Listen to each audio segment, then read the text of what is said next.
warahmatullahi wabarakatuh. Perkenalkan, nama saya Destiana Suryani. Nama saya Maulinda Sekarwati. Kami di sini akan menjelaskan tentang bagaimana cara mencegahnya pergaulan bebas LGBT dan narkoba. Mengapa LGBT dan penggunaan narkoba dianggap tidak sesuai dengan nilai-nilai agama Islam? Dalam surat Al-A'raf ayat 81 dan surat Al-Hud ayat 78-79, perlakuan LGBT dan penyalahgunaan narkoba tidak sesuai dengan fitrah manusia. Bagaimana cara kita menolaknya? Cara kita menolak untuk melakukan LGBT dan penyalahgunaan narkoba ada 3. Yang pertama, melalui pendidikan. Pendidikan mengajarkan nilai beragama yang menekankan pentingnya menjaga diri dan perbuatan yang merusak seperti penyalahgunaan narkoba. Yang kedua adalah kesadaran diri. Kesadaran diri seperti mengajarkan pentingnya pengendalian diri dalam menghadapi godaan dan tekanan dari lingkungan sekitar. Yang ketiga ada gaya hidup lingkungan, mendorong gaya hidup sehat yang jauh dari penyalahgunaan zat berbahaya. Bagaimana cara mengatasi teman yang terkena pergaulan LGBT dan penyalahgunaan narkoba? Cara kita menangani teman yang terpengaruh pergaulan LGBT dan penyalahgunaan narkoba, kita bisa penuh pendekatan secara empati, pengertian, dan dukungan. Yang pertama, pendekatan dengan empati, kita bisa mendengarkan mereka tanpa menghakimi, dan kita coba untuk memahami apa yang mereka rasakan dan apa alasan dibalik mereka penyalahgunaan narkoba. Yang kedua, dorong untuk memahami, mencari bantuan.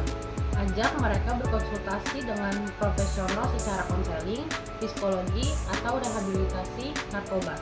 Yang ketiga, kita bisa beri dukungan emosional dengan menjadi teman yang mendukung mereka selama proses pemulihan. Dan yang terakhir ada kesimpulan dari penyalahgunaan narkoba dan LGBT, yaitu sikap kita harus empati dan pengertian, komunikasi terbuka dan santai, hormat terhadap pendapatan yang berbeda.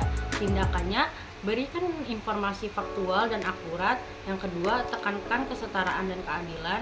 Yang ketiga, jadilah teladan yang baik. Tujuannya untuk meningkatkan kesadaran dan pemahaman. Yang kedua, mengurangi prasangka dan diskriminasi dan membangun hubungan yang lebih baik. Dan untuk menghindari sebagai LGBT, kita yang pertama bisa bersikap terbuka dan menghormati untuk terima apa adanya mereka dan menghormati identitas mereka.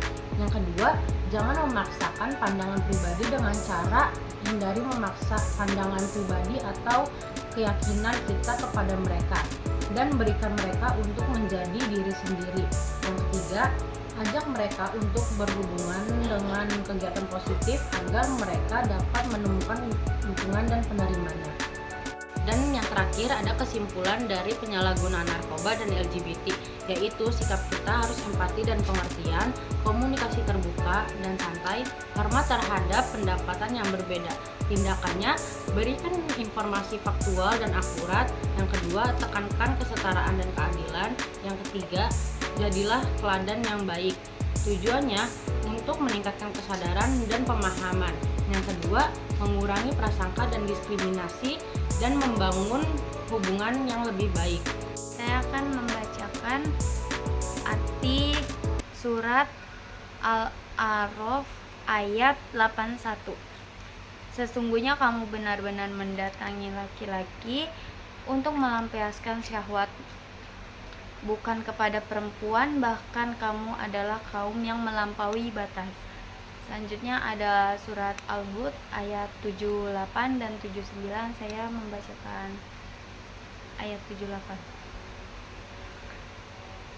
Kaumnya bergegas datang menemuinya. Sejak dahulu mereka selalu melakukan perbuatan-perbuatan keji. Lut berkata, "Wahai kaumku, inilah putri-putri negeriku. Mereka lebih suci bagimu untuk dinikahi. Maka bertakwalah kepada Allah dan janganlah kamu mencemarkan namaku di hadapan tamuku. Tidak adakah di antaramu orang yang berakal sehat?" Ayat 79. Mereka menjawab, "Sungguh engkau pasti tahu bahwa kami tidak mempunyai keinginan syahwat terhadap putri-putrimu dan engkau tentu mengetahui apa yang sebenarnya kami inginkan.